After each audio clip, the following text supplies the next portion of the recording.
guys, and welcome to part 1 of my 2023 yearly empties. It is a little bit late, I admit, but I still really wanted to do this video, mainly because I personally really like watching empties. I find them really satisfying. In today's installment, I will be showing you all of the makeup products, all of the makeup tools, and nail products that I have used up in 2023. Let's start with the makeup products, since these are the most exciting ones. I have used up 4 mascaras in 2023. The first mascara I used up was by Charlotte Tilbury. This was the Legendary Lashes. I remember that I really liked what it looked like on the lashes, but there was something about it that I did not like in terms of the performance. I can't remember now off the top of my head, but I did make a review of this mascara, which I will link in the card, so you can watch it if you are interested. The second mascara was from Dior, and that was Pump and Volume. And I really like this mascara. I really like the effect that it gave to my lashes and also the quality. There is a review coming up soon of this product. Please excuse the container. As you can see, it is covered in makeup, but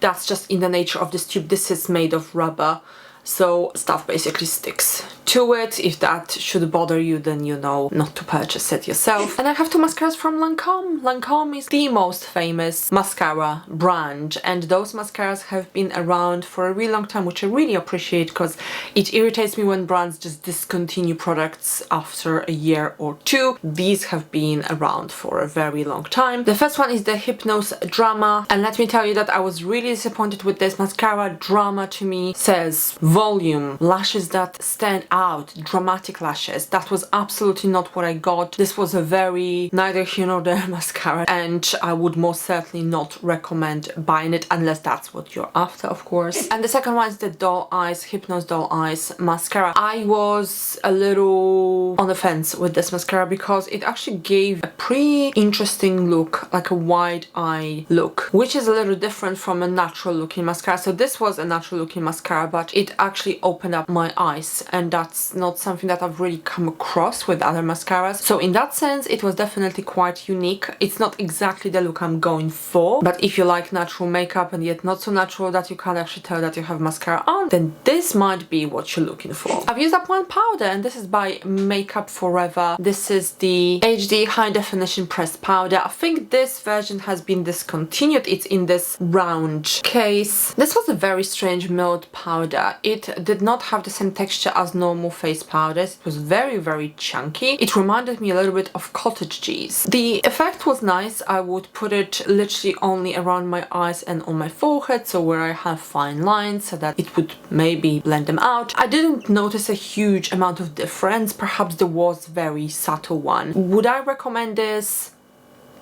I have mixed feelings about it. It seems like an unnecessary extra step. Maybe if you're going out, you would find this useful. Personally, I did like it, but I just think that it's a little extra. I've used up 1 eyeshadow. This is by Inglot. This is from their Freedom system, I think that's what it's called. And this was a very natural powder-like eyeshadow. So I normally use it as a base, use this color, very natural color, under other eyeshadow. So that's how I've used it up. I can't remember anything else about it. It was just fine. If you need an eyeshadow such as this is as good as any other eyeshadow. Benefit Goof Proof Brow Pencil. This one is in shade 3. I do not recommend this eyebrow pencil because it gets erased really quickly. So whenever I would touch my eyebrows, sometimes, you know, you're itchy in this area, it would literally erase the pencil. So I would sometimes walk around with my eyebrows with those gaps in them. It literally looked like that. So I would not recommend this. I don't know how else to use it so that it doesn't do that. It actually stays on. I am now using an Anastasia Beverly Hills eyebrow pencil, and that doesn't do that. To each their own, but I did not like this product. Maybelline Brow Precise Fiber Filler. It took me years to actually use this up, and to be honest, I did not notice almost anything. It was very subtle. So if that's the look that you're going for, that's great. I was looking for the fibers, but I did not notice any fibers being left in my eyebrows as I combed through them. I believe it has been discontinued anyway, but given a choice, I would not be buying this again. Nail polishes. Orly nail polish in Chantilly,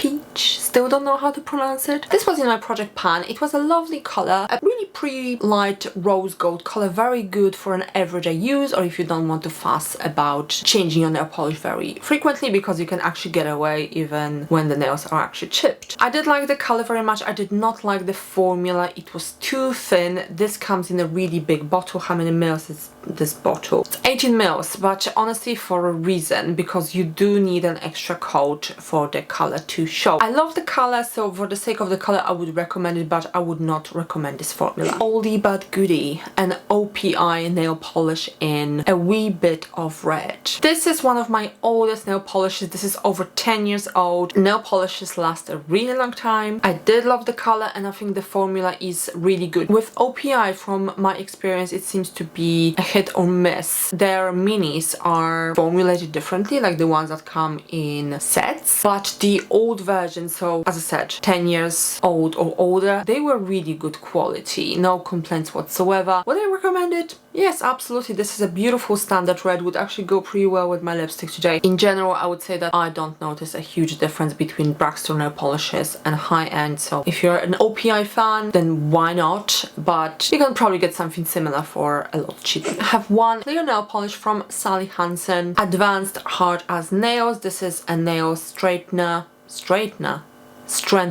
It was fine, nothing special about it. I'm not planning to buy it in the future. Boots nail polish remover. It was fine. It said normal, regular, old school nail polish. Removed my nail polish just fine, and it's actually really inexpensive, and it's a big bottle, so would I recommend it? Why not? Pretty nail varnish thinner. I have no clue about this brand. I think I got it from Amazon, and I don't think it's a real brand. I think they needed to brand it somehow, so they just came up with Pretty. You absolutely don't need anything like this. I just use a normal nail polish remover and just pour it in my nail polishes that are a little on a thicker side now, and it works just fine. So I would not be buying this again, and I do not recommend it either. Makeup tools, and I have 3 tools. Lately I've been having a lot of issues with brushes that are simply shedding mercilessly, and I don't know why. Morphe M444, I think it's like a foundation brush, at least that's how I use it. I really like this brush because it's very, very dense, but look at this. I mean, how can you possibly use this? If I even touched my face with it, I would have all of those hairs on my face, and it's so annoying. If you've ever experienced it, then you would know the feeling, and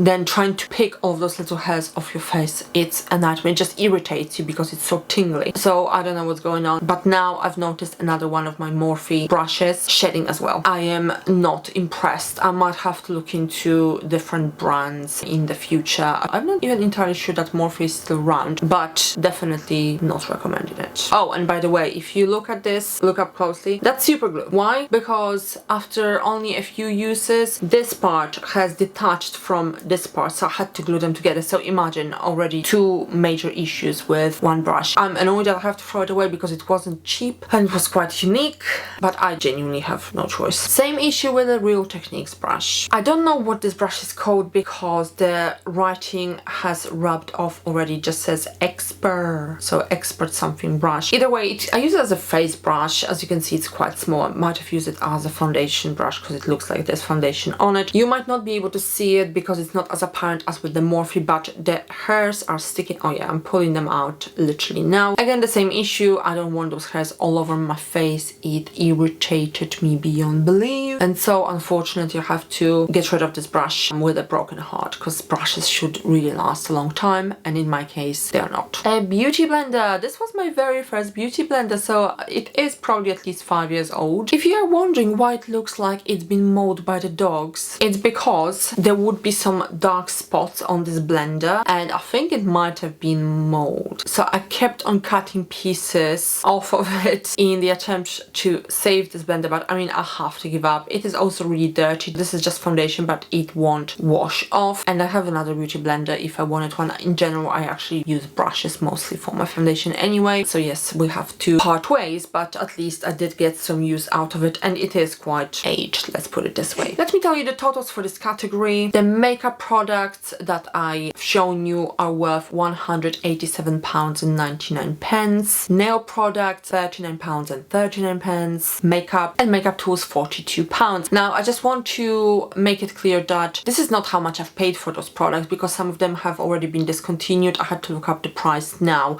so there are some estimates here. Also, I am just looking at the current retail price of those products, not actually how much I paid for them. It's just a fun video really to make, to see the value of the products that I have used up rather than what I actually spent on them. Thank you guys for watching this video. I hope that you enjoyed it. Stay tuned for part 2, will be coming soon, and please like and subscribe for more content similar in the future. I will also link my Empties playlist somewhere on the screen. See you soon.